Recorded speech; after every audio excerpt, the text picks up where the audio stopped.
4 లక్షణాలు కలిగిన వాడు ప్రపంచంలో ఏ పనిలోనూ ఓడిపోడు అన్నాడు. అందుకోసం అన్ని పనులు అవుతాయి అన్నారు. ఏమిటా 4 లక్షణాలు?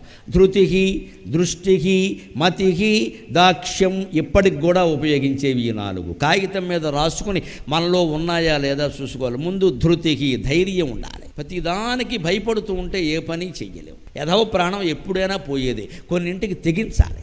ఆ ధైర్యం లేనివాడు ఏ పని చేయాలి. అన్నింటికీ భయపడతాడు. అన్నింటికీ తోడు కావాలి. ఎవరో 4 ఉండాలి. ఎవరు ఉంటారమ్మా జీవితాంతం తోడు? అంటే మనమే ధైర్యం తెచ్చుకోవాలి.